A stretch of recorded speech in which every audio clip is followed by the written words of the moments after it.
सम्माननीय सभामुख महोदय, आज मैले बोल्नुभन्दा पहिला मैले यहाँ प्रमुख प्रतिपक्षी दलका नेता पूर्व प्रधानमन्त्री माननीय पुष्पकमल दाहाल प्रचण्डले राख्नुभएको अभिव्यक्ति सुन्ने मौका पाएँ। खास गरिकन नेपालको अहिलेको संविधान संघीय लोकतान्त्रिक गणतन्त्रप्रति प्रमुख प्रतिपक्षी दलले राखेको प्रतिबद्धताको म मेरो पार्टी नेपाली कांग्रेसको तर्फबाट सराहना गर्न चाहन्छु। हामी सबै यो व्यवस्थाप्रति उत्तिकै प्रतिबद्ध छौँ। हामी सबै मिलेर ल्याएको यो संविधानलाई जोगाउन, यो संविधानको व्यवस्थालाई सुदृढ गर्न उत्तिकै प्रतिबद्ध छौँ भन्ने मेरो पार्टीको पोजिसन पनि यहाँ राख्न चाहन्छु। नेपाली कांग्रेस पार्टीले प्रारम्भदेखि नै संवैधानिक राजतन्त्रलाई मान्दै आएको थियो। नेपाली कांग्रेस पार्टी अहिले संघीय लोकतान्त्रिक गणतन्त्रात्मक व्यवस्थाप्रति पूर्ण रूपमा प्रतिबद्ध छ। यो कुनै एउटा घटनाले मात्रै वा कुनै प्रतिक्रियाको आधारमा मात्रै नेपाली कांग्रेस पार्टी त्यहाँ पुगेको होइन। यसका निम्ति हामीले केही पछाडि फर्केर हेर्नुपर्ने हुन्छ। 2059 साल 18 को माघ 19 का ती घटनाहरूले स्वाभाविक रूपमा हामीलाई निर्णयमा छिटो पुग्नका निम्ति कारकका रूपमा काम गरेकै हुन्, तर ती मात्र होइनन्। 46 सालको परिवर्तन पछाडिको संवैधानिक प्रबन्धभित्र बसेर काम गर्दै रहँदा नेपालको प्रजातन्त्रलाई विश्वव्यापी जुन मूल्य र मान्यताहरू छन् ती अधिकारहरूलाई प्रदान गर्ने सन्दर्भमा मात्र बुझियो भने नेपालको विशिष्ट समस्या सम्बोधन हुँदो रहेनछ। नेपालका सन्दर्भमा यहाँको बहुजातीय, बहुभाषिक, बहुसांस्कृतिक विविधता, यहाँको एउटा केन्द्र लामो समयदेखि बलियो हुँदै गर्दा नेपालभित्रका अनेकन भूगोलहरू पछाडि पारिएको अवस्था, यी सबै कुराहरूलाई सम्बोधन गर्नका निम्ति हाम्रा निम्ति एउटा विशिष्ट सामाजिक व्यवस्था, अर्थव्यवस्था, अर्थराजनीतिक व्यवस्था र ती सबै कुरालाई बोक्नका निम्ति एउटा संवैधानिक प्रबन्ध चाहिँदो रहेछ भन्ने निष्कर्षमा नेपाली कांग्रेस पुगेको हो। कहिलेकाहीँ नेपाली कांग्रेस पार्टीको सन्दर्भमा छलफल हुँदै गर्दा संघीयताको बारेमा आएका टिप्पणीहरूलाई म बडो ध्यानपूर्वक सुन्छु र म साथीहरूलाई कहिलेकाहीँ सम्झाउने पनि गर्छु, मेरो आफ्नै पार्टीका साथीहरूलाई। गिरिजाप्रसाद कोइराला पार्टीको सभापति हुनुहुन्थ्यो र त्यो बेलामा 5 दलको संयुक्त कार्यक्रमहरू हुन्थ्यो। ती संयुक्त कार्यक्रमहरू हुँदै गर्दाखेरि म अहिले सम्झन्छु नरहरि आचार्यलाई। नरहरि आचार्यले एउटा दस्तावेज तयार गर्नुभएको थियो, जुन दस्तावेज 5 पार्टीमा छलफल भयो र त्यो दस्तावेजमा पहिलो पटक प्रदेश भन्ने शब्दको प्रयोग गरिएको थियो। नेपाली कांग्रेस, नेकपा एमाले लगायतका दलहरूको एउटा नागरिकहरूसँगको एउटा प्रतिबद्धता थियो, बाचा थियो। हामी त्यो बेलामा संसद पुनर्स्थापना गर्ने माग थियो, तर संसद पुनर्स्थापना गरिसके पछाडि पनि हामी एउटा यस्तो नयाँ व्यवस्थामा लिएर जान्छौँ जहाँ हामी एउटा केन्द्र मात्र राख्दैनौँ, प्रदेशको रचना गर्छौँ। अहिलेको हाम्रो पार्टी सभापति नेपाली कांग्रेस प्रजातान्त्रिकको पार्टी सभापति भएको बेलामा नेपाली कांग्रेस प्रजातान्त्रिक नेपालको पहिलो पार्टी थियो जसले विधिवत रूपमा आफ्नो पार्टीको अधिवेशनबाट संघीयताको ढाँचामा नेपाललाई लिएर जाने संघीयता भन्ने शब्दको प्रयोग गर्ने त्यो पहिलो पार्टी थियो।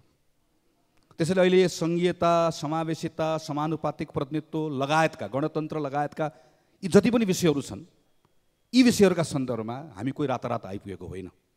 एउटा लामो अनुभवबाट हामीले गरेको अभ्यासका सीमितताहरूलाई बुझेर हामी सबै यो ठाउँमा आइपुगेका हौँ, यो संवैधानिक प्रबन्धमा आइपुगेका हौँ।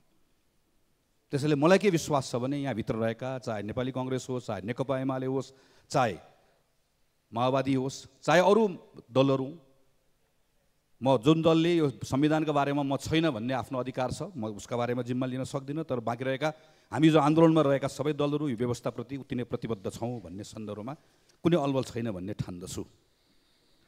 तर भर्खरै गरेको टिप्पणीमा मेरा केही अब्जर्भेसन्सहरू छन्। जनता असन्तुष्ट छन्, त्यो असन्तुष्ट भएको जनताहरूमा आक्रोश छ। यो आक्रोशलाई नजरअन्दाज गर्नुहुन्न भन्ने कुरा यहाँ जुन भर्खर मान्यज्यूबाट आयो, म पनि त्यही कुरा मान्दछु। यहाँ केही पनि भएको छैन, केही पनि होइन, यो केही होइन, यो अहङ्कार कसैले पनि राख्नु हुँदैन। यसलाई बुझ्नुपर्छ, समयमा बुझ्नुपर्छ र सचेत रहनुपर्छ भन्ने म पनि ठान्दछु। कोही विचारधाराका हिसाबले यो संविधानै फाल्न चाल्नुहुन्छ होला, त्यो उहाँहरूको आफ्नो स्वतन्त्रताको कुरा भयो। कसैको नयाँ संवैधानिक प्रबन्ध व्यवस्था गर्न चाहनुहुन्छ होला, कोही यहीँभित्र अलिकति पानी धमिलो पार्न चाहनुहुन्छ होला, त्यो पनि उहाँहरूको कुरा भयो। मेरो त्यसका बारेमा पनि केही टिप्पणी छैन। म खालि नेपाली कांग्रेस पार्टीको तर्फबाट कहाँनिर ध्यान पुर्याउनुपर्छ भन्ने ठान्दछु भने त्यो नागरिकको पङ्क्ति जो 62-63 को आन्दोलनमा हामीसँग उभियो, जसले यत्रो परिवर्तनमा हामीलाई साथ दिएको छ, जो आज रिसाएको छ, जो आज असन्तुष्ट छ, जो आज आक्रोशित छ, उनीहरूसँग कुरा, उनको कुरा सुन्नुपर्छ, उनीहरूसँग संवाद गर्नुपर्छ भन्ने ठान्दछु। त्यसैले म मान्यजीको यो कुरासँग पुरै सहमत छु। तर उनीहरू किन रिसाएका छन् भन्ने विषयका सन्दर्भमा चाहिँ अहिले यो सरकार छ, यो सरकार भएको हुनाले गर्दा रिसाएका हुन्। यो सरकार आउनुभन्दा पहिला असाध्यै खुसी थिए, यो सरकार आयो त्यस कारणले गर्दा रिसाए भन्ने कुरासँग चाहिँ पटक्कै कुरासँग चित्त बुझाउन सकिने ठाउँ रहेन। 72 सालमा संविधान आयो। मैले यसो जोडेर हेरेको, अस्ति 81 साल फागुन 22 गते यो नयाँ सरकार बन्नुभन्दा अगाडिको 3384 दिनमा 3384 दिनमा नेपाल कम्युनिस्ट पार्टी बनेको बेलाको विवादका केही दिनहरूलाई घटाउने हो भने 3179 दिन अर्थात् जम्मा 205 दिन बाहेक सबै सरकारमा नेकपा माओवादी सहभागी रहेछ।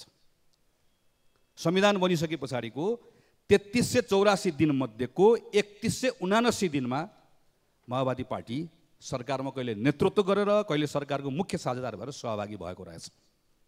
जम्मा कति दिन? जम्मा 205 दिन। मैले योभन्दा पहिला भदौ 21 गते पनि यहीँभित्र प्रमुख प्रतिपक्षी दलको नेताको सम्बोधन सुनेको थिएँ। त्यसमा पनि कतिपय कुराहरू मलाई एकदम चित्त बुझेको थियो, कतिपय कुराहरू मैले त्यसलाई स्वीकार पनि गरेको थिएँ। तर त्यो बेलामा भनेको कुरा अहिले पनि म सम्झन्छु। भर्खर सरकार नयाँ बनेको 41 दिन भएको थियो। मलाई त्यही बेलामा पनि बोल्न मन लागेको थियो, मैले थोरै बोलेको पनि थिएँ एउटा सानो सन्दर्भमा। नेपाल बङ्गलादेश बन्ला, नेपाल श्रीलङ्का बन्ला भनेर भनेको म सम्झन्छु। अहिले यहाँ प्रसङ्गहरू आए, यो सरकार बनेको कुरा नै असंवैधानिक छ भनेर भनेको कुरा पनि आयो।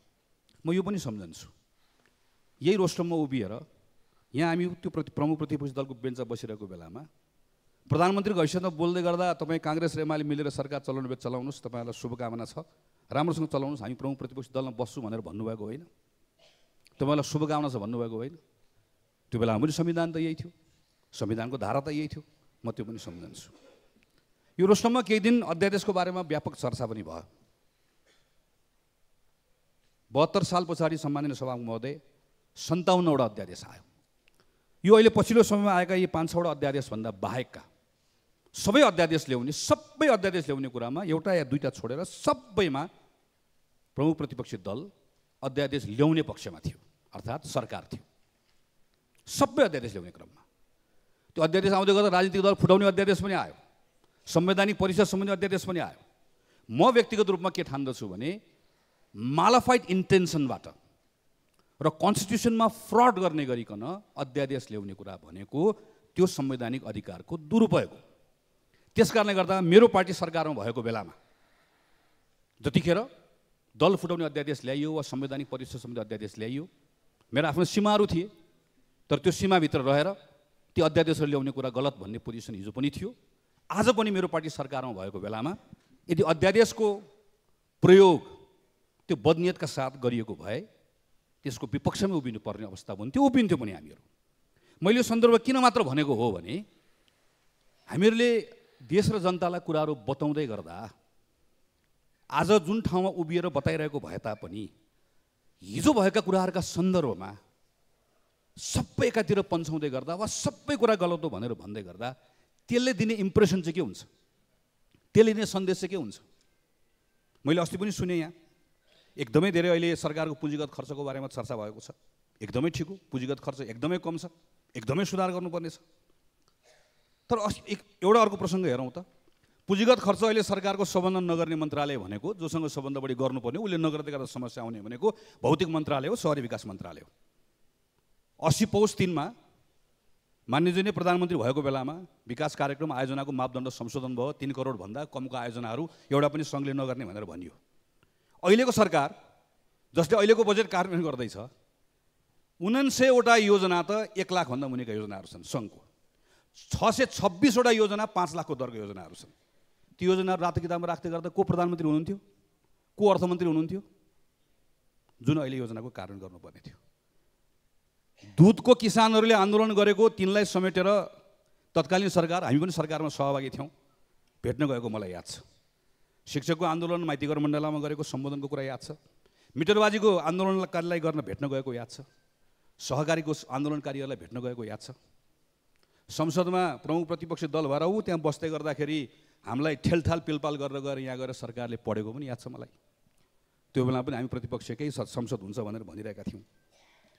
मेरो आशय यो पटक्कै होइन सम्मानजी, फेरि तिमीले यो गर्यौ तिमीले यो गर्यौ तिमीले यो गर्यौ भने पटक्कै पनि यो आशय होइन। म झन् आज त त्यो भन्नै चाहन्न। मेरो आशय के मात्रै हो, केवल यति मात्र मैले भन्न खोजेको हो भने प्रतिपक्षी दलले प्रश्न गर्ने नै हो, आफ्नो बेलाका कुराहरूलाई डिफेन्ड पनि गर्ने हो, अहिले क्वेसन गर्ने हो, गर्नै पर्छ। तर यसरी पनि नगरौँ कि जसले गर्दाखेरि हामी बाहिर आएको बेलामा हामी पनि गर्छौँ त्यो हेर्नुहोस्, हामी सबै त्यही गरिरहेका छौँ। हामीले समस्यालाई यसरी बढाइ चढाइ प्रस्तुत गर्छौँ कि यो समस्या होइन, यो क्राइसिस हो, गयो गयो डुब्यो सकियो भत्क्यो, म हुँदा ठिक थियो म नहुँदा बर्बाद हो। अनि हामीलाई के लाग्छ भने अर्कोले त्यो पत्याइदिरहेको छ भन्ने लाग्छ। अर्कोले कोही हुँदा पनि ठिक थिएन, कोही हुँदा पनि ठिक छैन भन्ने भयो नि त। अब त सबैले बिस्तारै बिस्तारै त्यही हुने भन्ने कुरा भयो। हामी सबै त्यस्तै छौँ, हामी सबैले गल्ती गरेका। म अस्ति यहीँको छलफल हेरिरहेको छु। अस्ति मङ्सिर 6 गते BB- क्रेडिट रेटिङ भयो। क्रेडिट रेटिङ भएपछि हामीले हतार हामी सरकार सत्ता पक्षले हामीले गऱ्यौँ भनेर भन्यौँ। 75-76 सालमा सुरु भएको, अहिलेकै मान्यज्यू सायद अर्थमन्त्री भएको बेलामा सुरु भएको जस्तो लाग्छ मलाई, त्यही बेलातिर सुरु भयो, बिचमा रोकियो। पूर्व अर्थमन्त्री मान्य वर्षमान पुन हुँदै गर्दाखेरि त्यसलाई तदारकका साथ अगाडि बढाउनु भयो। अस्ति हामीले प्राप्त गऱ्यौँ। यसमा सबै सरकारले काम गर्यो र सरकारले काम गरेर मात्र हुने कुरा होइन, बाँकी रहेका निकायहरूले पनि काम गरे। हामी क्रेडिट रेटिङ हाम्रो पालामा भएको, हाम्रो कारणले गर्दा भएको भनेर भन्न थालिसकेपछि त अर्कोले आएर फेरि ग्रेड लिस्ट तिम्रो कारणले गर्दा मात्र भएको भनिदिइहाल्छ नि त। 2010 देखि 2024 सम्मका प्रत्येक सरकार हामी काम गर्ने कुरामा चुकेको हुनाले गर्दा आज हामी ग्रेड लिस्टमा पऱ्यौँ। अब सबै मिलेर ग्रेड लिस्टबाट बाहिर निस्कनु पर्ने छ। तर क्रेडिट रेटिङ हाम्रो कारणले गर्दा मात्रै भएको भन्न थाल्यौँ भनेदेखि भने अर्कोले आएर ग्रेड लिस्ट, हाम्रो संसदको बस त्यस्तो हुने भयो, तिम्रो कारणले गर्दा ग्रेड लिस्टमा गयो भनेर भनिदिनु भयो, सबले ताली बजाउने भयो। अब हामीले चाहिँ हेर्नुहोस् त ल, यो सिद्धबाबाको सुरुङ मार्ग अहिलेकै प्रधानमन्त्री सम्मानीय प्रधानमन्त्री भएको बेलामा उहाँले नै केही सोचबाट सुरु भयो, अगाडि पनि बढ्यो। तर ठेक्का लाग्ने 2 वर्ष लाग्यो। ठेक्का लागिसके पछाडि चाहिँ फेरि कोभिड आयो, त्यसपछि गएर सरकार नयाँ बन्यो। प्रत्येक सरकारले बडो तदारकका साथ यसमा काम गरे। यसमा भएको कम्पनीले धन्यवाद दिनुपर्छ, यसका त्यो क्षेत्रका मान्यज्यू सबैलाई धन्यवाद दिनुपर्छ, खास गरी सबै सरकारले यसमा काम गरे। तर अब अहिले हामी सरकारमा छौँ, हामी सरकारमा भएको कारणले गर्दा सुरुङको ब्रेक थ्रु चाहिँ हाम्रो कारणले गर्दा भएको भनेर हामीले भन्न थाल्यौँ भनेदेखि भने चाहिँ अब मान्यज्यूहरूकोमा हुलाकी राजमार्गमा अहिले अभियान चलिरहेको छ। हुलाकी राजमार्गमा अभियान चल्दै गर्दा हुलाकी राजमार्गमा कुनै पुल 10 वर्षदेखि बनेको छैन, कुनै बाटो 12 वर्षदेखि बनेको छैन।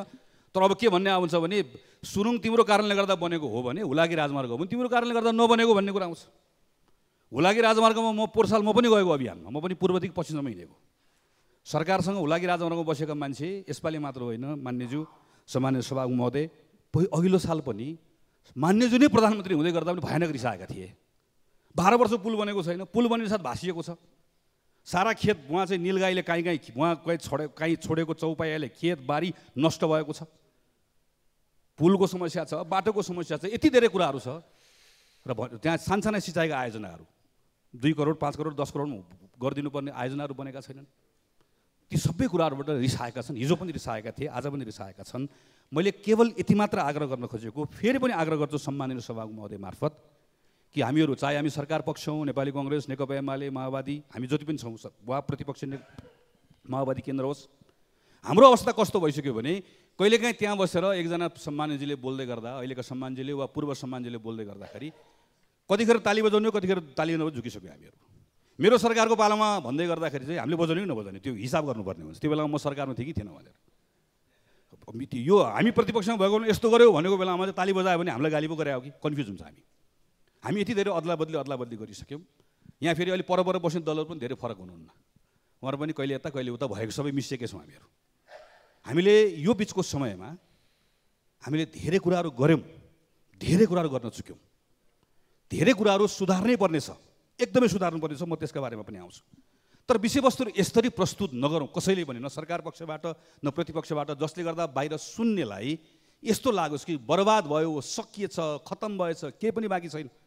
एउटाले अर्कोलाई भन्दै गर्दा सुन्नेले के बुझिरहेको सुनिरहेको हुन्छ भने केही समय अगाडि त सरकारमा देखेकै थियो त बाबा, हेरिरहेकै थियो त, उसलाई के लाग्छ, उसले पत्याउँछ। उसले म चाहिँ पानीमाथि ओभानो हुन्, बाँकी सबै पानी मुनि डुबेका हुन् भन्दा पत्याउँछ। अरू तिमी हिलोमा डुबेको, म चोखो भन्दै गर्दा पत्याउँछ। म को ओभानो को चोखो पनि भनिरहेको छैन। समस्याहरू छन्, समस्याहरूको हल खोज्नुपर्छ। समस्या सृजना हामीले नै गरेको, कमजोरी हाम्रो नै हुन्, सच्याउनुपर्छ भनिरहेको छु। खालि मेरो आशय यसरी नजाउँ भन्ने मात्रै हो। यहीँभित्र अर्को एउटा समस्या पनि छ। एउटा अवधारणा छ, इल्युजरी सुपेरियोरिटी इफेक्ट भन्दो रहेछ। यो श्रेष्ठताको हेर्नु होला।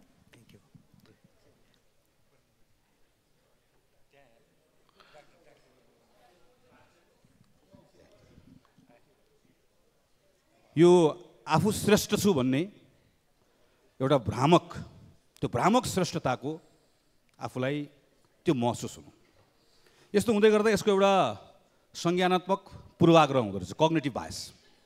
यो कग्निटिभ बायस खास गरिकन अझ राजनीतिक व्यक्तिमा वा समूहमा हामीले कस्तो लाग्दो रहेछ भने मभन्दा असल कोही पनि छैन, मभन्दा जानेको कोही पनि छैन, मभन्दा बौद्धिक कोही पनि छैन, मभन्दा नैतिक कोही पनि छैन, मभन्दा ज्ञानी कोही पनि छैन, मभन्दा असल कोही पनि छैन। म र मेरो समूह बाहेक बाँकी रहेको मानिसहरू यति खत्तम छन्, यी सब भ्रष्ट हुन्, यी सब अयोग्य हुन्, यी सब अनैतिकता बोकेका झुन्डहरू हुन्। म कहिलेकाहीँ संसदभित्र हेर्छु, संसद बाहिर हेर्छु, हे हान्ने साँडे जस्तो दौडिरहेको हुन्छौँ हामी, फापानो फुपू गरेर। र भन्दै गर्दा जम्मा एउटा कुरा हुन्छ, यतातिर फर्केर त भ्रष्ट, त खत्तम, त अयोग्य, तेरो सबै परिवार, तेरा पार्टी, तेरा सबै कुरा अयोग्य, म नैतिक, म असल, मैले जति जानेको कसैले छैन, सबै कुरा मलाई थाहा छ। यो पनि समस्या हो। यसले के गर्छ, यसले पनि अहिले मैले भनेको बाहिर जुन भावना बनिरहेको छ यसले पनि त्यतैतिर बल पुऱ्याउँछ। किन बल पुऱ्याउँछ भने यसरी चर्को हुँदै जाँदै गर्दा यो सबैलाई डिसमिस गर्न खोज्दै गर्दाखेरि आफू पनि सँगसँगै डिसमिस भइरहेको भइन्छ है हामी। अस्ति यहाँ एउटा चर्चा भयो, बदेल र उसलाई मात्र किन देश बिगार्नेलाई पनि ठोक्ने बन्दुक चाहिन्छ, खतरै कुरा भने जस्तो लाग्यो होला। त्योभन्दा खतरा अर्कोले भनिदिन्छ नि त सिंहदरबार जलाइनुपर्छ भनेर, त्यो पो ठिक हो कि भन्ने लाग्छ। त्यो सिंहदरबार जलाइनुपर्छ भनेर भनेको खतरा लाग्छ भनेको बेलामा त्योभन्दा खतरा अर्कोले भनिदिन्छ कि व्यवस्था पल्टाइदिनुपर्छ, सडकमा आयो त व्यवस्था पल्टाइदिनुपर्छ भनेर खतरा लागिरहेको बेलामा अर्को खतरा निस्किसक्नु। उहाँले के भनिसक्नुभयो भने तिमीहरू त देखेर मात्र आएका हो, भिडमा खास गरेको त मैले हो, अस्तिसम्म सिग्नेचर गरेको थियो, चुनाव लडाएको थियो, सांसद भएको थियो, भत्ता खाथ्यो, गरेको त मैले, मेरै पछि त आएको नि भने आज अन्तर्वार्ता पढिरहेको थिएँ। कोभन्दा को खतरा भन्ने प्रतिस्पर्धा त चलिहाल्छ नि। अब दलै खोलेर बसेकोलाई त दल अर्कोले त भन्ने नै भयो। यसले पनि समस्या गरे सामान्य सभाको मते, किनभने यो विषयका सन्दर्भमा हामी जसरी छलफल गरिरहेका छौँ, बहस गरिरहेका छौँ, हाम्रो छलफल बहसको प्रभाव यहाँभित्र मात्र सीमित छैन। म भर्खर पूर्वी पहाडमा पनि गएर आएँ, पश्चिमका पहाडहरूमा गएँ, मधेसमा गएर आएँ। म गएका कार्यक्रमहरूमा, पार्टीको कार्यक्रमहरूमा देखिने गरी कार्यक्रमहरूमा देखिन्छौँ, सहभागी हुन्छौँ। तर म साँझ बिहान समय बिताएको छु, बसेको छु, त्यहाँका मानिसहरूसँग अन्तर्क्रिया गरेको छु, फरक पार्टीका साथीहरूसँग भेट्ने कोसिस गरेको छु, मानिसहरूको कुरा सुन्ने कोसिस गरेको छु। त्यसको आधारमा मैले गरेको अवलोकन हो यो। हामी सबैलाई उनीहरू एउटै डालोमा हालिरहेका छन्, कसैलाई छुट्याइरहेका छैन। र हाम्रो आफ्ना कुरा गर्ने तरिकाहरूबाट हामी झन्झन आफैलाई दलदलमा फसाइरहेका छौँ। जो संविधान नमान्ने हो, जसले यो व्यवस्था मान्दिनँ भनेर भन्छ, मेरो उसको बारेमा केही भन्नु छैन। यो संवैधानिक प्रबन्धलाई बदलौँ भनेर भनेको कुरा यो व्यवस्था मान्दिनँ भनेकै भयो। हिजो योभन्दा अगाडिको संविधान हुँदै गर्दा यो संविधान अब बदल्नुपर्छ, यो संविधान मान्दिनँ भनेर मैले बोल्दै गर्दाखेरि म राजुरोको मुद्दा बोकेको मानिस हुँ। म जस्तै थुप्रै हुनुहुन्छ। यो लोकतान्त्रिक गणतन्त्रात्मक व्यवस्था हो, यसको ब्युटी नै यही हो। यसमा यो व्यवस्था मान्दिनँ भन्न पनि पाइयो, यो व्यवस्थामाथि प्रश्न गर्न पनि पाइयो। घृणा, राष्ट्रद्रोह, हाम्रो आफ्नो संविधानका सीमाहरू छन्, ती सीमाहरूभित्र बसेर आफ्नो आइडियाको कुरा गर्न पाइयो, जुन कुरा हिजो हामीले गर्न पाएन। जुन कुरा बोल्दै गर्दा भन्दै गर्दा हामीले त्यो मुद्दाहरू खेप्यौँ। मेरो यसका बारेमा केही पनि टिप्पणी छैन। मेरो खालि केमा मात्र हो भने जो हामी संविधानका पक्षधर छौँ, हामी संविधानका पक्षधरहरू, हाम्रा बिचमा समझदारी भनेको हाम्रा बिचमा हुन आवश्यक छ। हामी सरकार पक्ष छौँ, प्रतिपक्ष छौँ, यो बदलिरहेको छ। अहिलेको सरकार पक्ष भोलि प्रतिपक्ष हुन्छ, अहिलेको प्रतिपक्ष भोलि सरकार पक्ष हुन्छ। प्रतिपक्षको आफ्नो भूमिका छ, सरकारको आफ्नो भूमिका छ, हाम्रो आफ्नो भूमिकाहरू पनि निर्वाह गर्छ। तर आफ्नो आफ्नो भूमिकाहरू निर्वाह गरिरहँदै गर्दा संविधानका बारेका हाम्रा आफ्ना साझा कमिटमेन्टबाट हाम्रा बिचका न्यूनतम समझदारीलाई हामीले कायम राख्नुपर्छ। हामी अहिले संविधानमा केही कुराहरू बदलौँ भनिरहेका छौँ। संविधानमा केही कुरा बदलौँ भन्दै गर्दा के हामी संहिता बदल्छौँ, के हामी समावेशिता बदल्छौँ, कि हामी यसभित्र भएको बहुजातीय बहुभाषिक बहुसांस्कृतिक विशेषता युक्त जुन नेपाली समाज छ त्यसको प्रतिनिधित्व गर्ने जुन खालका हामीले प्रबन्धहरू गरेका छौँ, हाम्रा संस्थाहरू बनाएका छौँ, कुरा बदल्छौँ बदल्दैनौँ। तर हामीलाई केही कुरा त बदल्नु पर्नेछ। हामी निर्वाचन प्रणालीमा केही कुरा बदल्न चाहन्छौँ, हाम्रो समावेशिता समानुपातिक प्रतिनिधित्वलाई कायम राखेर। हाम्रो संहिताको ढाँचामा हामी यसलाई अझै कामकाजी बनाउन चाहन्छौँ। हाम्रो सरकारी खर्च असाध्यै महँगो भयो, यत्रो धेरै जनप्रतिनिधि किन चाहियो, यसको सङ्ख्या घटाउन चाहन्छौँ हामी। यस्ता थुप्रै प्रबन्धहरू छन् जुन प्रबन्धहरू हामी बसेर सल्लाह गरेर गर्न सक्छौँ। हामीले यति मात्र भनिरहेको त हो नि, हामी पहिला नेपाली काङ्ग्रेस पार्टीभित्र छलफल गर्छौँ, किनकि हाम्रै पार्टीभित्र भिन्न भिन्न मतहरू छ। त्यो भिन्न भिन्न मतहरूमध्ये एउटा मत हामीले बनाएका छौँ, यति कुरा गर्न सकिन्छ भनेर। सरकारमा सँगै नेकपा एमालेसँग छौँ, पहिला नेकपा एमालेसँग कुराकानी गर्छौँ, उहाँहरू हाम्रा बिचमा सबै कुरा मिल्छ भन्ने छैन। संविधानका सन्दर्भमा हाम्रा साझा कुराहरू के छन् त्यो हामी पहिलाउँछौँ। हामी साझा कुरा यो हो कि संविधानका फन्डामेन्टल कुरा चलाउनु हुँदैन, यो संविधानलाई अझै कामकाजी बनाउनुपर्छ, अझै सार्थक बनाउनुपर्छ। यो 10 वर्षको 8 वर्षको अनुभवबाट हामीले सिकेको कुराहरूबाट संविधानले जुन उद्देश्य पूर्ति गर्नका निम्ति जे कुराहरू लेखेको छ त्यसभित्र केही सकारात्मक सोचका साथ त्यही कुरा बदल्न सकिन्छ, बदल्नुपर्छ। यो कुरामा हाम्रो कुरा मिल्छ। त्यसो बदल्ने भनेको कुराहरू के हुन्, हामी यहाँ कुरा गर्न चाहन्छौँ। हामी यो कुरा गरिसकेपछि निश्चित रूपमा सबभन्दा पहिला हामी कोसँग कुरा गर्न चाहन्छौँ, हामी माओवादीसँग कुरा गर्न चाहन्छौँ। हामी यसको पार्टनर हो, हामीले सँगै बसेर बनाएको। हामी त्यो कुराकानी गरिसकेपछि अरू बाँकी रहेका मधेस केन्द्रित दलहरू छ, हामी उहाँहरूसँगै बसेर कुराकानी गर्छौँ। नयाँ आउनुभएको दलहरू हुनुहुन्छ, उहाँहरूसँग बसेर कुराकानी गर्छौँ, कुराकानी गरौँ। त्यसबाट हाम्रो समझदारीबाट हामी कुन कुन कुराहरू बदल्न सक्छौँ ती कुराहरू हामीले बदल्ने हो। यी केही कुराहरूलाई हामी सकारात्मक ढङ्गले लिएर जान सक्दैनौँ। हामी संविधानकै बहसमाथि पनि तल्लो तल्लो तल्लो तहमा अहिले म जाँदै गर्दा कसरी बहस गरेका छौँ। हामी एउटाले संविधान हाम्रै बिचमा है, संविधान नमान्ने त धेरै परको कुरा भइहाल्यो। हाम्रै बिचमा एकअर्कालाई प्रश्न गर्दै हामीले कस्तो बनाइदिएका छौँ, म चाहिँ सङ्घीयता समानुपातिक समावेशिता यो कुरा जोगाउने पक्षमा छु, अर्को पार्टीहरूलाई भाड्ने पक्षमा छ। तल के भएको छ, तल प्रदेशहरूका सन्दर्भमा हामीले प्रदेशहरूलाई कामकाजी बनाउन नसकेको सङ्घको कारणले गर्दा हामीले अधिकार नदिएर मुट्ठी कसेर हामीले एकअर्कालाई दोष लाएर के गर्ने। हामी सबै पालो पालो सरकारमा बसेको, हामी कसैले बनाएनौँ। संहिता सम्बन्धी कानुन दर्जनौँ कानुनहरू हामीले बनाउनु पर्ने थियो। हामीले अहिले पार्लियामेन्टकै रेकर्ड हामीले पल्टाएर हेऱ्यौँ भने हामी देख्न सक्छौँ नि, हामी सबैले यसमा जति काम गर्नुपर्ने गरेनौँ। त्यसको कारणले गर्दा प्रदेशले ठिक ढङ्गले काम गर्न सकेन। प्रदेशले ठिक ढङ्गले काम गर्न नसकेको कारणले गर्दा प्रदेशमाथि प्रश्न आयो। प्रदेशमाथि प्रश्न आउँदै गर्दा त्यसको प्रयोग संविधान चाहिँदैन, व्यवस्था चाहिँदैन भन्नेले स्वाभाविक रूपमा गर्ने अवस्था बन्यो। हामीले एकअर्कालाई दोष लाएर भन्दा पनि हामीले अहिले छलफल गरेर संवाद गरेर हामीले बनाएको यो प्रादेशिक व्यवस्थामा प्रदेशलाई कामकाजी कसरी बनाउने, यसलाई संविधानसँग केही कुरा जोड्नुपर्ने होला, कानुनसँग केही कुरा जोड्नुपर्ने होला, यी विषयहरूमा हाम्रो बिचमा थप छलफलको आवश्यकता छ भन्ने लाग्छ। हो, यो भनिरहँदै गर्दा हाम्रा पार्टीहरूका बिचका यी समझदारी आवश्यक छन्। तर सँगसँगै हामी सरकार पक्ष छौँ, हामी प्रतिपक्ष छौँ। प्रतिपक्षले अपोजिसनको ठाउँबाट खास गरिकन यहाँ अहिले भ्रष्टाचारका विषयमा, कुशासनका विषयमा उठाएका कुराहरूका सन्दर्भमा यी कुराहरू उठी पनि राख्नुपर्छ। जहाँ गलत भएको छ ती प्रश्नहरू, यस्तो अझै धारिलो प्रश्नहरू यहाँभित्र आउनै पर्छ। यसैले सच्याउँछ, यसैले सरकारलाई सचेत पनि गराउँछ, भएका गल्ती कमजोरीहरूलाई सुध्रनका निम्ति बाध्य पनि बनाउँछ। हिजो हामी अपोजिसनमा बस्दा त्यही कुरा गरेको। आज हामी सत्तापक्ष हुँदै गर्दा सरकारका जुन ठाउँ बसेर सरकार सञ्चालन हुन्छ त्यो ठाउँमा हामी त्यही नै गरिरहेका छौँ, कोही चुकेका छैन। प्रतिपक्षको बेन्चबाट गर्ने कुरा यी कुराहरू हुनुपर्छ, यसलाई म स्वागत गर्छु। तर सँगसँगै कतिपय कुराहरूका सन्दर्भमा त फेरि पार्टनरसिपको कुरा पनि होला। कतिपय कुराहरू, कतिपय विधेयकहरू यही संसदभित्र बसेर यही सरकारले ल्याएका विधेयकहरू जस्ताका तस्तै सरकारका विधेयकहरू पारित हुने हो भने त समितिमा गएर सबैभन्दा बढी संशोधन हाल्ने सांसदहरू हामीहरू बनेर सरकारले ल्याएका विधेयकहरूमा यत्रो संशोधन हालेर यसलाई सुधार गर्नुपर्ने कुरा किन हुन्थ्यो होला। त्यसैले सरकारले ल्याएका कतिपय विधेयकहरूका सन्दर्भमा, कानुन निर्माण गर्ने कुराका सन्दर्भमा, चाहे त्यो सामाजिक सञ्जाल सम्बन्धी कानुन होला, चाहे पछि आउने भूमिको कानुन होला, यस्ता कतिपय कानुनहरूमा त हामीसँगै फेरि साझेदारी गर्ने होला नि त, सँगसँगै बसेर यसलाई सच्याउनु पर्ने कुराहरू होला। यी कुराहरूका सङ्गमा म सँगसँगै कामहरूमा आग्रह गर्न चाहन्छु। यत्रो ठुलो ग्लोबल पोलिटिकल अहिले अपिभल भएको छ के सरकार पक्ष प्रतिपक्ष हामीहरू सँगै बसेर नेपालको फरेन पोलिसीका सन्दर्भमा हामीले एकअर्कालाई आरोपित गर्न मात्र हुन्छ। अब हामी सँगै बसेर यो बेलामा नेपालले आफूलाई कसरी सम्हाल्ने कुरा गर्नु पर्दैन। म माननीय जनार्दन शर्माले यहाँ उभिएर बोलेको सम्झन्छु, एकअर्कालाई आरोप प्रत्यारोप नगरौँ, सुसूचित बहस गरौँ, कम्तीमा यसरी जाउँ भनेर भनेको कुरा सम्झन्छु र त्यही कुरालाई फेरि एकपटक यहाँ दोहोऱ्याउन पनि चाहन्छु। यहाँ पटक पटक कुरा उठेको छ, भ्रष्टाचारका विषयमा कुरा उठेको छ, काण्डरका बारेमा कुरा उठेको छ। म आज नेपाली काङ्ग्रेसको तर्फबाट आग्रह गरेर भन्न चाहन्छु, सम्माननीय सभामुख महोदय मार्फतबाट भन्न चाहन्छु, ती के कुराहरू कुन विषयहरू? अख्तियार दुरुपयोग अनुसन्धान आयोग छ, सम्मानित अदालत छ, हाम्रो आफ्नो प्रहरी प्रशासन छ।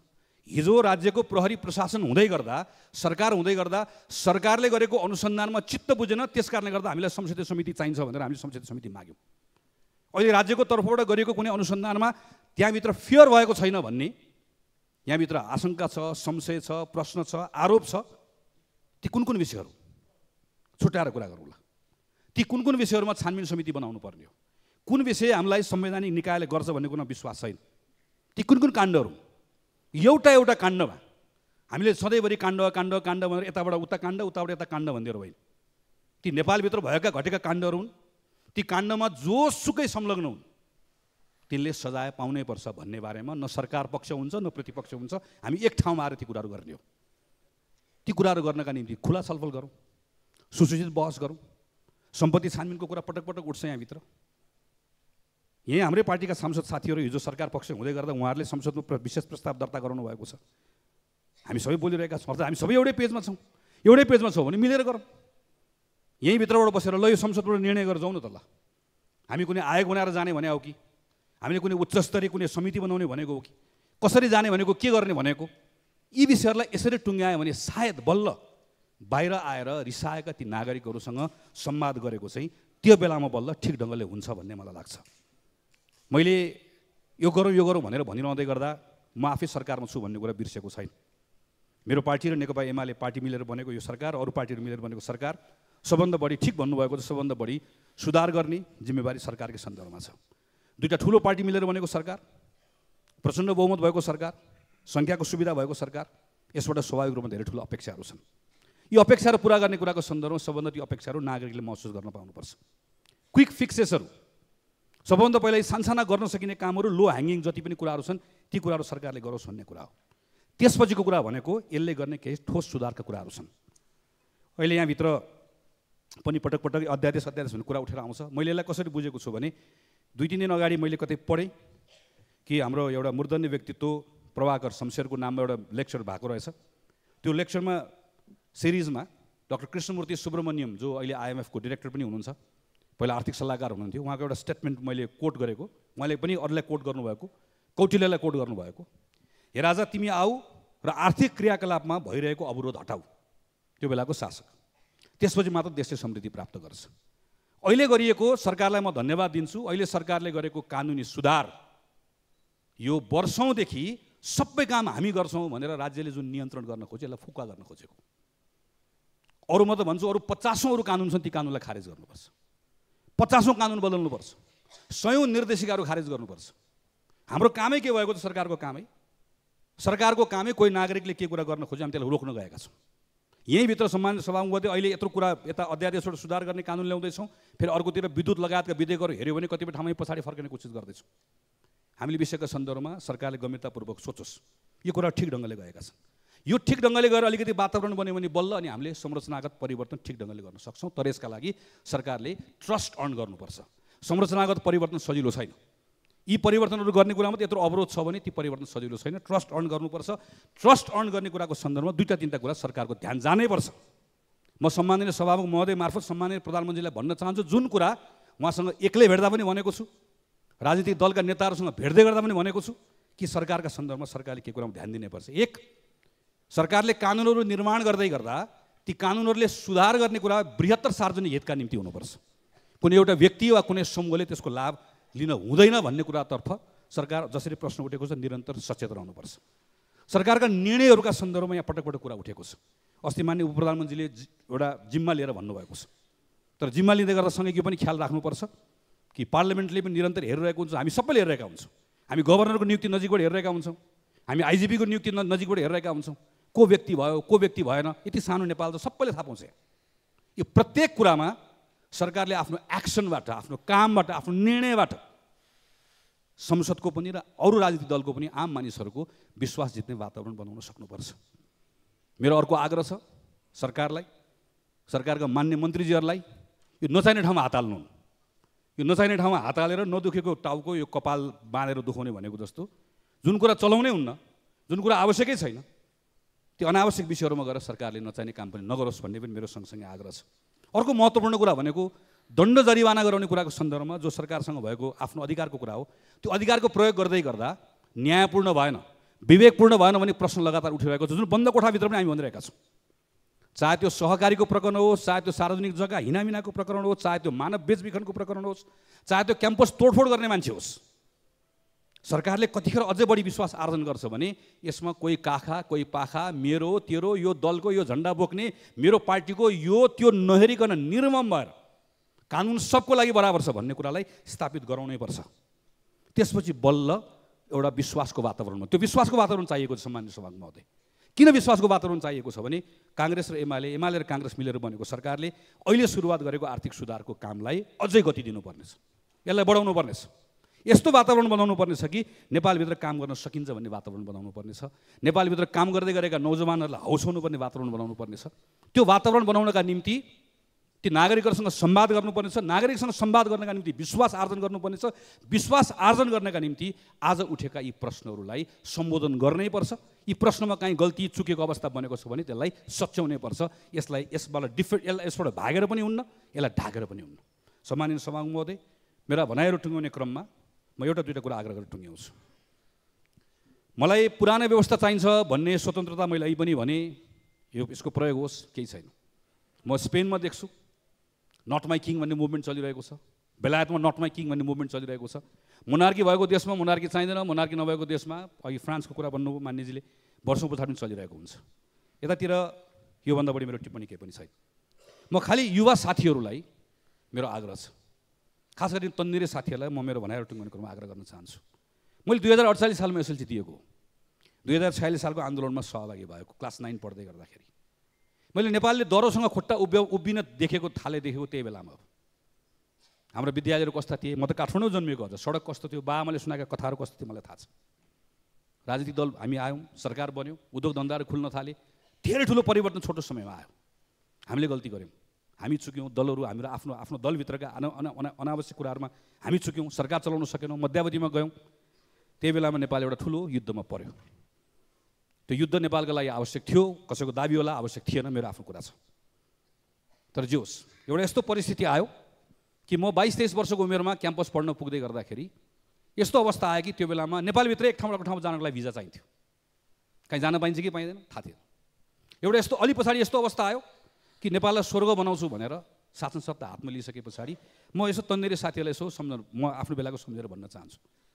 रातारात हामी कुरा गर्दा गर्दा हाम्रो फोन गयो, हाम्रो इन्टरनेट गयो, सडकमा हिँड्दा हिँड्दै हामीलाई उठाएर लिएर जाने भयो, हामी थुनिने भयो। यो सबै कुराहरू हामीहरू अनुभव गरेर आयौँ। हाम्रा कति साथीका बाहरू मारिए, कति साथीका आमाहरू मारिए, अहिले पनि हामी सँगसँगै छन्, यता पनि छन् उता पनि छन्। हामी ठुलो युद्धबाट बाहिर निस्केर आएको। म तन्देरी साथीहरूलाई भन्न चाहन्छु, पार्लियामेन्टबाट अहिलेको जस्तो इलाम घुम्न जाउँ, पोखरा घुम्न जाउँ, यहाँ ट्रेक जाउँ, यहाँ यो गरौँ, यहाँ त्यो गरौँ भन्ने हाम्रो पालामा तपाईँहरूको उमेर हुँदै गर्दा हामी सोच्न पनि सक्दैन थियो। किनकि प्रत्येक दिन मानिस मारिएको समाचार सुनेर उठ्नका निम्ति हामी अभिशप्त भएका थियौँ। यसको अर्थ त्यो बेलाको जुन अवस्था छ त्योसँग तुलना गरेर जे भइरहेको छ ठिक भइरहेको छ भन्ने होइन। मेरो अनुभवको आधारमा म अपिल गर्दैछु, 50 देखि 60 सम्मको 10 वर्ष युद्ध हिंसा यही समयमा गयो हाम्रो। 60 देखि 70 सम्मको 10 वर्ष यही संसदमा हामी बस्यौँ, उभियौँ, राजनीतिक सङ्क्रमणको व्यवस्थापनमा गयो। 70 देखि 80 सम्मको 10 वर्ष यो संविधान कार्यान्वयनमा गयो। अहिले बल्ल हामी बिस्तार हाम्रो लोकल गभर्मेन्टहरू आएका छन्, प्रोभिन्सियल गभर्मेन्ट आएका छन्, बल्ल हामी सुरुवात गर्दैछौँ। अब यो 80 देखि 90 को 10 वर्ष सरकारमा को रहला को नरहला छोडिदिउँ। यो 80 देखि 90 को 10 वर्ष त अब हामी त विकासको 10 वर्ष बनाउने होला, समुन्नतिको 10 वर्ष बनाउने होला। हाम्रो प्रतिस्पर्धा पनि यो सरकारमा बस्ने र त्यहाँ बस्नेले अब आउने 84 सालको चुनाव प्रतिस्पर्धा गर्दै गर्दा मेरो पार्टी सरकारमा रहँदै गर्दा मैले कति रोजगारी सृजना गरेँ, मैले कति वैदेशिक लगानी लिएर आएँ, मैले कति पर्यटक भित्र आएँ, मैले कति नयाँ युवाहरूलाई अवसर दिएँ, मैले के गरेँ भन्ने आधारमा हामीले दाबी लिएर जाने होला। नयाँ आउने पार्टीले वा प्रतिपक्षमा बसेका पार्टीहरूले हामी त्योभन्दा राम्रो गर्छौँ, हामीसँग विकल्प यो छन्, योजना यो छन् भनेर जाने होला। हाम्रो बिच यी कुरामा प्रतिस्पर्धा गर्ने होला। तर 80 र 90 को यो दशकलाई फेरि अर्को एउटा पोलिटिकल एडभेन्चरको दशक बनायो भने मैले 48 सालमा एसएलसी दिएको मान्छेले मैले त्यो बेलामा म 17-18 वर्षको उमेरदेखि अझ 14-15 वर्ष उमेरदेखि विद्यार्थी सङ्गठनको राजनीति गर्दै आएको, नजिकबाट देखेको छु, देश घुमेको छु, हेरेको छु। हाम्रो 20औं वर्ष यो बिचमा भयो। यो 20औं वर्ष यी सबैका बावजुद पनि धेरै कुराहरू भए। तर यो 20औं वर्ष नभएको भए योभन्दा अरू धेरै कुराहरू हुन्थ्यो होला। त्यसैले मेरो तन्नेरी साथीहरूलाई आग्रह छ, हेर्नुहोस्, तपाईँले कम्तीमा तपाईँहरू डेटामा विश्वास गर्नुहुन्छ, तपाईँहरू नौजवानहरू हुनुहुन्छ, तपाईँहरू पढ्नु लेख्नुभएको साथीहरू हुनुहुन्छ, तपाईँहरूलाई कसैले आएर भनिदिन्छ, कहिले यहाँ आएर उभिएर भनिदिन्छ उहिले नेपालले धान बेच्थ्यो भनिदिन्छ, एकपटक तथ्याङ्क पल्टाएर हेर्नुहोस्। उहिले नेपाल स्वर्ग थियो भनेर भनिदिन्छ, तथ्याङ्क पल्टाएर हेर्नुहोस्। उहिले नेपाल असाध्यै राम्रो थियो, जताततै पूर्वाधार खानेपानी बिजुली सब थियो भनिदिन्छ, एकपटक तथ्याङ्क पल्टाएर हेरौँ। मैले तथ्याङ्क पल्टाएर हेरौँ भनेर भन्दै गर्दा अहिले असाध्यै राम्रो भन्ने तर्क होइन, योभन्दा धेरै राम्रो गर्नुपर्ने छ, योभन्दा धेरै राम्रो गर्न सकिन्छ। त्यसैले मेरो ती नौजवान साथीहरूलाई आग्रह हो, नौजवान साथीहरूलाई यी नौजवान साथीहरूसँगको मेरो आग्रह हो कि यो बेलामा हाम्रा वरिपरि जे अवसरहरू आएका छन् ती अवसरहरूलाई हामीले छोप्नुपर्ने छ। ती अवसरहरूलाई छोप्नका निम्ति हामीले अहिले प्राप्त गरेका यी जति पनि यो अहिलेको हाम्रो अवस्था खुला वातावरण छ, खुला वातावरणको प्रयोग गर्नुपर्ने छ। यो अघिल्लो 30 वर्षमा किन भएन, यो 30 वर्षमा किन भयो भन्ने कुराको जम्मा एउटा उदाहरण, जम्मा एउटा कारण हो। त्यो कारण भनेको फ्रिडम अफ चोइस गरेको सरकारले होइन, गरेको नागरिकले नै हो। लोकतन्त्रको सबभन्दा सुन्दर कुरा भनेको नागरिक यसमा सबभन्दा बलियो हुने हो। त्यो नागरिकको कुरा सुन्नका निम्ति ढिलो चाँडो सबै बाध्य हुन्छ, जो सुन्दैन त्यो जान्छ। दल बदल्ने हुन्छ, दलभित्रको नेता बदल्ने काम त हामी नै गरिहाल्छौँ नि, बदल्ने बेला भइसक्यो, अब हामी बदल्छौँ, बदल्ने कोसिस पनि गरेको। मेरो बलबुत्ताले सकेको भए, मेरो बलबुत्ताले भ्याएको भए त अहिले म यहाँ दलको नेता भएर बसिरहेको हुन्थ्यो होला, हात उठाएर बसेको हो र। यहाँभित्र प्रतिस्पर्धा गरिरहेका छौँ, यहाँभित्र बदल्ने कोसिस गरिरहेका छौँ, हाम्रा संस्थाहरूलाई ठिक बनाउने कोसिस गरिरहेका छौँ। त्यसैले बाहिरबाट ती सबै साथीहरू जो हुनुहुन्छ, म ती साथीहरूलाई अपिल गर्न चाहन्छु, वैदेशिक रोजगारीमा जानुभएको साथीहरूलाई अपिल गर्न चाहन्छु, सडकमा आउनुभएका साथीहरूलाई अपिल गर्न चाहन्छु, खास गरिकन नौजवान साथीहरूलाई अपिल गर्न चाहन्छु कि यो बेलामा तपाईँको असन्तुष्टि, तपाईँको आक्रोश हामीले बुझ्नै पर्छ, त्यसलाई हामीले सम्बोधन गर्नै पर्छ, त्यसलाई हामीले सम्हालेर लिएर जानै पर्छ, त्यसको हामीले उपाय खोज्नै पर्छ। म ती नौजवान साथीहरू जसले अहिले यति धेरै, म अस्ति सूचना प्रविधिका साथीहरूलाई भेटेँ, अस्ति मैले केही युवा साथीहरूको पडकास्ट सुनेँ, अस्ति केही युवा साथीहरूसँग बसेर अन्तर्क्रिया गर्ने, पाहाडका साथीहरू अन्तर्क्रिया गर्ने मौका पाएँ, अस्ति चितवनमा गएर युवा साथीहरू भेटेँ। यति धेरै नयाँ कुराहरू गर्ने यो अवसर बनिरहेको छ। सरकारमा बस्ने हामीले पनि यो नयाँ अवसरलाई वृद्धि गर्दै लिएर जाने कुराको सन्दर्भमै काम गर्नुपर्ने छ। हामी अरू बाँकी प्रतिपक्ष, म फेरि अन्तिममा यही भनेर टुङ्ग्याउन चाहन्छु, हामी त्यही कुराको अपेक्षा गर्छौँ। हाम्रा केही कुराहरूमा हाम्रा बिचमा समझदारी हुनैपर्छ। यो कन्स्टिट्युसन जोगाउने कुरामा, यो कन्स्टिट्युसनका इन्स्टिट्युसन्सहरू जोगाउने कुरामा, यसलाई ठिक ढङ्गले लिएर जाने कुरामा हामी सबैको बिचमा समझदारी हुनैपर्छ। प्रश्न गरौँ, आलोचना गरौँ, तर घृणा फैलाउने काम नगरौँ। यसरी पनि घृणा नफैलाउँ कुनै व्यक्तिका बारेमा, यसरी पनि नजाउँ कि त्यो घृणाले हामी सबैलाई लिएर जान्छ, हेर्नुहोस्। त्यसैले यो संसदभित्र बाहिर हाम्रा बिचमा प्रतिस्पर्धा पनि सभ्य ढङ्गले गरौँ, बहस पनि सुसूचित गरौँ, हाम्रा बिचमा भएका गल्ती कमजोरीलाई पनि स्वीकार गरौँ, समीक्षा गरौँ। सरकारले पनि कुनै अहङ्कार नराखिकन प्रतिपक्षबाट उठेका सही कुराहरूलाई सम्बोधन गर्दै जाने कुराको अभ्यास गरौँ। यति गरेर गयो भने मलाई के विश्वास छ भने आज जो आइडियोलोजिकल्ली म यो गर्छु त्यो गर्छु भनेर आउनुभएको छ, त्यो उहाँहरूको कुरा हो। तर जो साथीहरू यो परिवर्तनका पक्षमा हुनुहुन्छ, हिजो परिवर्तनलाई हामीसँग रहनुभयो, उहाँहरूको परिवारका सदस्यहरू हुनुहुन्छ, थोरै समय लाग्ला हाम्रो संवादबाट, हाम्रो सत्कार्यबाट हामीसँगै बाँधिने कुरा बनाउन सक्छौँ भन्ने कुराको मलाई विश्वास छ। यसका निम्ति नेपाली कांग्रेस पार्टीको तर्फबाट सम्पूर्ण रूपमा यो संविधान जोगाउने कुरामा कुनै पनि खालको प्रतिगामी शक्तिलाई यहाँ कुनै पनि खालको आफ्नो कुरा राख्ने कुरामा हामी सबैको स्वतन्त्रता होस् भन्ने चाहन्छौँ। तर यहाँभित्र कुनै पनि षड्यन्त्र गर्ने कुराका सन्दर्भमा त्यसको खिलाफमा नेकपा एमालेसँग, माओवादी केन्द्रसँग, अरू दलहरूसँग दृढ भएर उभिने कुराको प्रतिबद्धता व्यक्त गर्दै मेरो आफ्नो कुरा टुङ्ग्याउँछु। धन्यवाद, नमस्कार, जय नेपाल।